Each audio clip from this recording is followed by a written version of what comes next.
ഏട്ടനല്ല, പരമശിവ. വാളയാർ പരമശിവ. എന്താ, എനിക്കിതിരെ പുതിയ വല്ല വാറണ്ടും ഉണ്ടോ? ഏട്ടനോട് SP പെട്ടെന്ന് അങ്ങനെ പെരുമാറുന്ന ഞാൻ വിചാരിച്ചില്ല. അത് പോട്ടെ. സാറിപ്പോ ഒന്ന് കാര്യം പറ. എനിക്ക് ഏട്ടനോട് തനിച്ചൊന്ന് സംസാരിക്കണം.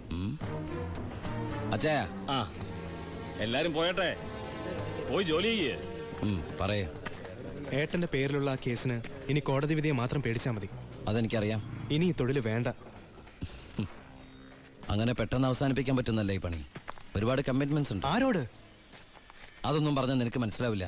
ഞാൻ വഴിയെല്ലാം നിർത്തിക്കോളാം. പറ്റില്ല. എനിക്കിത്തിരി പ്രശ്നങ്ങളോട് ബാക്കിയുണ്ട്. എന്ത് പ്രശ്നം? എന്ത് പ്രശ്നം എനിക്കില്ലാത്ത? എന്നും എനിക്ക് പ്രശ്നങ്ങൾ തന്നെയല്ലേ. വളർന്നപ്പോ മുതൽ കുടുംബത്തിന്റെ ചുമതല, തീരാത്ത കടങ്ങളുടെ ബാധ്യത, നിന്റെ പഠിപ്പ്, അനീതിയുടെ പഠിപ്പ്, ഇനി അവളുടെ കല്യാണം. ഒന്നും പറഞ്ഞിട്ട് കാര്യമില്ലെന്നറിയാം. ആ കറിയാച്ചന്റെ കടവെങ്കിലും തീർത്താ നിർത്തിക്കോളാം ഞാനെല്ലാം. അതൊന്നും എനിക്ക് കേൾക്കണ്ട. പിന്നെ എന്താ നിനക്ക് കേൾക്കേണ്ടത്? നീ തീർക്കുവാ കടം. അയാൾക്ക് അരമാസത്തെ പലിശ കൊടുക്കാൻ തികയില്ലോ നിനക്ക് കിട്ടുന്ന ശമ്പളം. വേണ്ട, പറഞ്ഞ ചിലപ്പോ കൂടി പോവും. ഇനി ഞാനായിട്ട് നിനക്കൊരു പ്രശ്നം ഉണ്ടാക്കില്ല. പോരാ. എനിക്ക് നാണക്കേടാ. ഡിപ്പാർട്ട്മെന്റ് മുന്നിലും പബ്ലിക്കിന്റെ മുന്നിലും എന്റെ ഏട്ടൻ ഒരു കള്ളനാണെന്ന് പറയുന്നത് എനിക്ക് കുറച്ചില്ല. കുറച്ചില്ലോ? എടാ, നീ ഇട്ടിരിക്കുന്ന യൂണിഫോമിന് വരെ ഞാൻ കടത്തിയ സ്പിരിറ്റിന്റെ മണമുണ്ട്. അത് മറക്കല്ലേ. നീ പോ. പിന്നെ അനിയൻ SI ആണെന്ന സ്വാധീനം വെച്ച് സ്പിരിറ്റ് കടത്താനാണ് പരിപാടിയെങ്കിൽ അത് നടക്കില്ല. ഇനി ഒറ്റ ലോഡ് സ്പിരിറ്റ് പോലും പരമശിവം കടത്തില്ല. അതിന് ഞാൻ സമ്മതിക്കില്ല. എടാ, പരമശിവം സ്പിരിറ്റ് കടത്താൻ തുടങ്ങിയിട്ട് കാലം കുറച്ചായി. ഇതുപോലെ പല വെല്ലുവിളികൾ നേരിട്ടിട്ടുണ്ട്. ഇനി നിന്നോടാണെങ്കിലും അങ്ങനെ തന്നെ. നീ വേണമെങ്കിൽ സമയം കുറിച്ചിട്ടോ. നാളെ രാത്രി കൃത്യം 9-നും 10-നും ഇടയ്ക്ക് വാളയാർ ചെക്ക് പോസ്റ്റിലൂടെ എന്റെ ലോഡുകൾ കടന്നു പോവും. നിനക്ക് തടയാമെങ്കിൽ നീ തടഞ്ഞോ.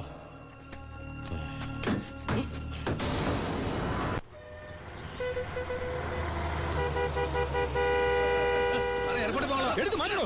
ഇത്രയും വണ്ടികൾ കിടക്കുന്ന കണ്ടുകൂടാ എനിക്ക്? 9-നും 10-നും ഇടയ്ക്ക് ഒറ്റ വണ്ടി വഴി കടന്നു പോരുത്. 2 സൈഡും ബ്ലോക്കാ.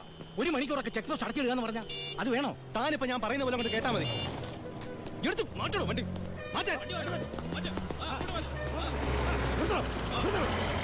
ചേട്ടനും അനിയനും തമ്മിലുള്ള വാശിക്കായി ഈ പ്രഹസനം. കഷ്ടമാണ് സാർ. SP യുടെ ഓർഡർ അനുസരിക്കാതെ പറ്റൂ. സാർ, ഒരു കോളുണ്ട്.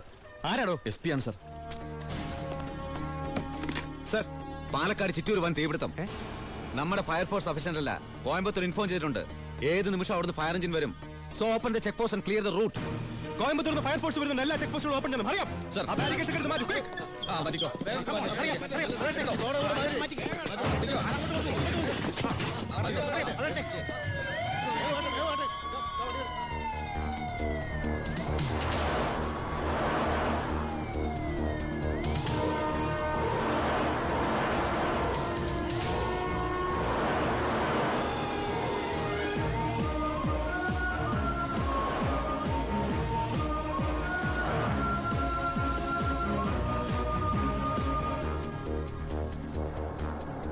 താക്കണോ?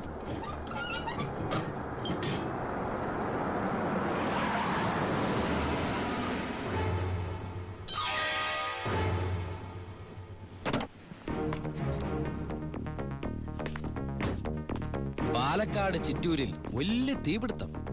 കോയമ്പത്തൂരിൽ നിന്നുള്ള ഫയർ എഞ്ചിൻ ഇതുവഴി കുറച്ചു നേരം മുമ്പ് കടന്നുപോയി. എന്റെ സ്പിരിറ്റുമായിട്ട് ഷാർപ്പ് 10.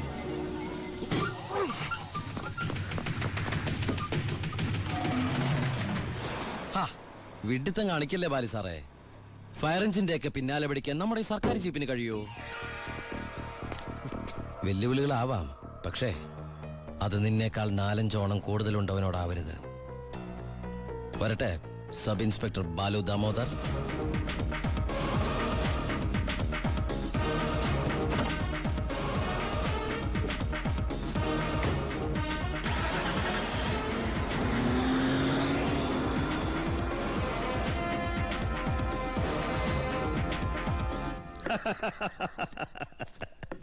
ഇന്നാണ് എന്റെ ജീവിതത്തിലെ ഏറ്റവും സന്തോഷമുള്ള ദിവസം.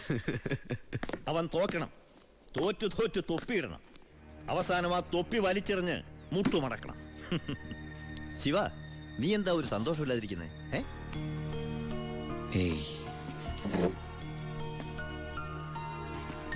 എന്റെ അനിയൻ പഠിച്ച പോലീസ് ഓഫീസർ ആവണം. ആരുടെ മുമ്പിലും തലകുനിക്കാത്ത വലിയ ഓഫീസർ. അതായിരുന്നു എൻ്റെ ആഗ്രഹം. പക്ഷെ അവൻ എൻ്റെ മുമ്പിൽ തോറ്റപ്പോ ശരിക്കും ഞാനല്ലേ ബൈ തോറ്റത്? ശിവ, ഓരോ തവണ ഞാൻ അവൻ്റെ മുമ്പിൽ ജയിക്കുമ്പോഴും എൻ്റെ മനസ്സ് വിങ്ങായിരുന്നു. ഞാൻ ഈ തൊഴിൽ നിർത്തുകയാണ് ബൈ. ശിവ, നീ ശരിക്കും ആലോചിച്ചിട്ടാണോ ഈ പറയുന്നത്? ശരിക്കും ആലോചിച്ചിട്ടാ. എൻ്റെ ഈ മുഖാരും അറിയരുതെന്ന് ഞാൻ ആഗ്രഹിച്ചിരുന്നു. പക്ഷേ എൻ്റെ അനിയൻ അറിഞ്ഞു. ഇനി അമ്മ കൂടി അറിഞ്ഞാൽ പിന്നെ എനിക്കത് ആലോചിക്കാൻ കൂടി വയ്യ. അമ്മ അറിയുന്നതിന് മുമ്പ് എല്ലാം അവസാനിപ്പിക്കണം. ഞാൻ നിർത്തുകയാണ് ബായ്. നീ അങ്ങനെ പറഞ്ഞാൽ നീ വന്നതി പിന്നെയാ എന്റെ ഈ ഉയർത്തെഴുന്നേൽപ്പ്. നീ പോയാൽ അപ്പാ, ഇയാള് പോണേ പോട്ടെ അപ്പാ, നമുക്കൊന്നും ചെയ്യാറിയില്ലേ? ജോണി, ജോണി പറഞ്ഞതാണ് ശരി ബായ്. എന്നെ പോകാൻ അനുവദിക്കണം എന്ന് കരുതി ഒരു ആവശ്യം വന്നാൽ ബായുടെ വെളിപ്പുറത്ത് ഞാനുണ്ടാവും. പിന്നെ കണക്കിൽ കൂടുതൽ കാശ് ഞാൻ എടുത്തിട്ടുണ്ട് എൻ്റെ ബാധ്യതകൾ തീർക്കാനായിട്ട്. നിന്നോട് ഞാൻ കണക്ക് പറഞ്ഞിട്ടുണ്ടോ ശിവ? കടലിൽ കളഞ്ഞാലും അളന്ന് കളയണമെന്നല്ലേ ബായ്? വരട്ടെ.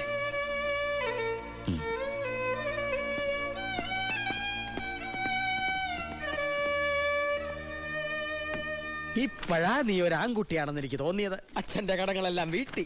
ഇനി നിനക്ക് ഈ നാട്ടിൽ നെഞ്ചു വിരിച്ച് നടക്കാം. ഇത് നിന്റെ വസ്തുവിന്റെ പ്രമാണം ഒറിജിനൽ. ഇത് ഈ വസ്തു എനിക്ക് തീരെഴുതി തന്ന പ്രമാണം. ഇതൊരു ഉറപ്പിന് വേണ്ടി നിന്റെ അമ്മയുടെ ഞാൻ ഒപ്പിട്ട് മേടിച്ച ബ്ലാങ്ക് പേപ്പറും ചെക്കും. ഇനി എന്നാത്തിനാ നിന്റെ കണ്ണ് നിറയുന്നേ? ഇത് തിരിച്ചിട്ടാൻ വേണ്ടി ഞാൻ ഒരുപാട് അനുഭവിച്ചേ. ഇപ്പൊ സന്തോഷമായില്ലയോ? സത്യത്തിൽ നിന്റെ വീടും പറമ്പും എന്റേതാകുമെന്ന് പ്രതീക്ഷിച്ച് എന്റെ ഭാര്യ ശോശാമ്മ സ്വപ്നം കണ്ട് കഴിയായിരുന്നു. സാരമില്ല, ഞാൻ അവളെ പറഞ്ഞ് മനസ്സിലായിക്കൊള്ളാം. ആവശ്യം വരുമ്പോ നീ വീണ്ടും എന്റെ അടുത്ത് വരുമെന്ന്. ഈ എലുമ്പനും തന്നെ എന്റെ ബാക്കിൽ നിൽക്കുന്നേ. അന്ന് വന്നപ്പോ പറഞ്ഞില്ലേ ഫ്രണ്ടിൽ കയറി നിൽക്കരുതെന്ന്? അങ്ങോട്ട് മാറിയുന്നേ, ഇത് പണം വെക്കുന്ന സേഫാ. അയ്യോ, കുറച്ച് നേരത്തെ പറയായിരുന്നില്ലേ? എല്ലാം കറക്റ്റ് അല്ലയോ? ഒന്നും ബാക്കിയില്ലല്ലോ. അല്ല, എന്തോ ഒന്ന് മറന്ന പോലെ. എനിക്കുള്ളതാണോ? അതെ. എനിക്ക് വേഗം തന്നോ, മറക്കണ്ട. തന്നേ. ഇപ്പോഴെനിക്ക് സമാധാനായത്. പലിശ പലിശ പലിശ. അപ്പൊ എല്ലാം സെറ്റിലായില്ലേ? അല്ല, കറിയാച്ചിന് ഞാൻ തന്നത് തിരിച്ചു തരാൻ തോന്നുന്നുണ്ടോ? ഇല്ല, വാങ്ങിച്ചേ ശീലമുള്ളൂ, കൊടുത്ത് ശീലമില്ല. അപ്പൊ എല്ലാം പറഞ്ഞ പോലെ നമുക്ക് പിന്നെ കാണാം. ഇങ്ങനെ കാണാനാണ്, ഇനി കാണണമെന്നില്ല. അതൊക്കെ അറിയാച്ചാ. ഇതെന്നാ ചുമ്മാ ഒരു രസത്തിന് രണ്ടടിച്ച ഒന്ന് ഫ്രീ. ഇവിടെ നടന്നത് പുറത്താരോടും പറയണ്ട. പലിശ തവണകളായിട്ട് അടച്ചു തീർക്കേണ്ടവർ ഇതുപോലെ അടിച്ചു തീർക്കും. ഇന്നത്തെ ഇൻട്രസ്റ്റ് എല്ലാം പോയി. കർത്താവേ, തിരുവനന്തപുരത്ത് നിന്ന് വാളയാർ വരെ ഒരു ദിവസത്തെ യാത്രയാ. എന്നാലും വരാതിരിക്കാൻ പറ്റുമോ?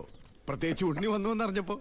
ഇനി കാര്യങ്ങളൊക്കെ തീരുമാനിച്ച് ആ ചടങ്ങ് അങ്ങ് നടത്തണം. അതെ അതെ, കല്യാണം കഴിക്കാതെ ചെറുക്കന് പെണ്ണ് ഒരു വീട്ടിൽ താമസിക്കാന്ന് പറഞ്ഞ നാണക്കേടല്ലേ? അല്ല, ദുബായ്ക്കാരനെന്തിയെ? അത്യാവശ്യമായിട്ട് ആരെയോ കാണാൻ പോയിരിക്കുക. വരും. ഓ, ചെറുക്കനെ കുറിച്ച് എന്റെ ബന്ധുവീട്ടുകാരൊക്കെ അന്വേഷിക്കുന്നുണ്ട്. ഞാൻ പറഞ്ഞു വരുമ്പോ ഒരു ഫോട്ടോ കൊണ്ടുവരാന്ന്. അതിനെന്താ, ഇവിടെ എത്ര ഫോട്ടോ വേണമെങ്കിലും ഉണ്ട്. ഞാൻ എടുത്തോണ്ട് വരാം.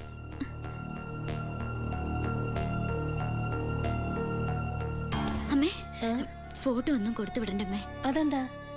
ചെറിയമ്മ ഓരോ കുറ്റവും കുറവൊക്കെ പറഞ്ഞു തുടങ്ങിയ. ഓഹോ, എങ്കി വേണ്ട, കൊടുക്കണ്ട. എന്റെ ഉണ്ണിയന്റെ ഫോട്ടോ. ഇത് പരമശിവല്ലേ? പരമശിവോ? ഇതെന്റെ ഉണ്ണിയേട്ടനാ. 4 കൊല്ലം സെൻട്രൽ ജയിലിൽ കിടന്ന പരമശിവത്തെ എനിക്കറിയില്ലേ? വെറുതെ അല്ല 10 കാശ് സീതനം വേണ്ടെന്ന് പറഞ്ഞ് ഗോപിയെ പിടിച്ചവിടെ നിർത്തിയത്. കൊലയാളിക്ക് വേറെ ആര് പെണ്ണു കൊടുക്കാനാ? എന്തൊക്കെയാണോ പറയുന്നത്? ഇത് ദിവാകരൻ ഉദ്ദേശിക്കുന്ന ആളല്ല. അതെ, വീട്ടിൽ കയറി വന്ന് എന്റെ ഉണ്ണിയെ കുറിച്ച് അനാവശ്യം പറഞ്ഞാലുണ്ടല്ലോ. തർക്കിക്കണ്ടമ്മേ. ശരിയാ മോനെ, ദുബായിന്നും പറഞ്ഞ് നമ്മളെയൊക്കെ പറഞ്ഞു പറ്റിക്കായിരുന്നമ്മേ ഏട്ടൻ. അയ്യോ,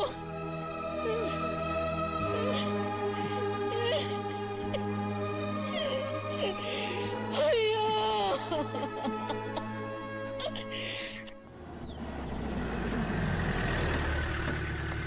അമ്മേ, അമ്മേ, ഇതെടുക്ക. ആ കറിയാച്ചിന് കൊടുക്കാനുള്ള കാശ് മുഴുവൻ ഞാൻ കൊടുത്തു തീർത്തമ്മേ. ഇനി എന്റെ അമ്മയുടെ പേരിൽ ഒരു ബാധ്യതയില്ല. ദാ നമ്മുടെ തറവാടിന്റെ ആധാരം കണ്ട. എന്താ ഭാരതിയമ്മയ്ക്ക് സന്തോഷായില്ലേ? നീയാണോടാ പരമശിവം?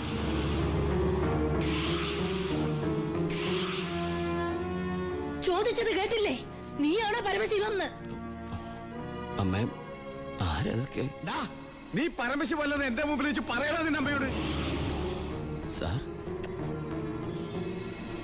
ഈ പാവം പെൺകുട്ടിയുടെ ജീവിതം തകരാതിരിക്കാൻ ഈശ്വരനായിട്ട് അറിയിച്ച തന്നെ. അമ്മ കരുതുന്ന പോലെ ഒന്നും ഞാൻ അമ്മ എല്ലാം ഞാൻ അവസാനിപ്പിച്ചു. ഇനി ഒരു തെറ്റ് ഞാൻ ചെയ്യില്ല. വേണ്ട, എനിക്കൊന്നും കേൾക്കണ്ട. നിന്നെ പോലൊരു മകനെ എനിക്ക് വേണ്ട. നിന്നെ കാണുന്നത് തന്നെ എനിക്ക് പേടിയാ.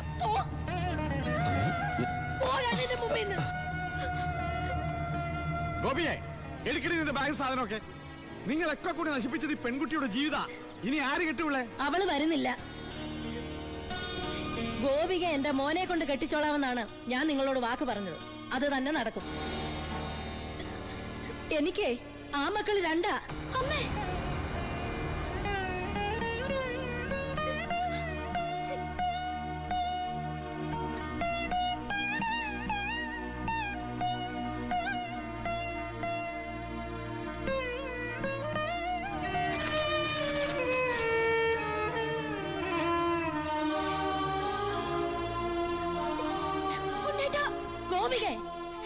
ഇല്ലമ്മേ, ഇങ്ങനെ ഒരു കല്യാണത്തിന് ഞാനും കൂടി സമ്മതിക്കണ്ടേ? നിങ്ങളൊക്കെ കരുതുന്ന പോലെ ഉണ്ണിയേട്ടൻ എന്നെ ചതിച്ചിട്ടില്ല. എല്ലാം എല്ലാം എനിക്കറിയായിരുന്നു. നിങ്ങൾക്കൊക്കെ വേണ്ടിയ ഉണ്ണിയേട്ടൻ.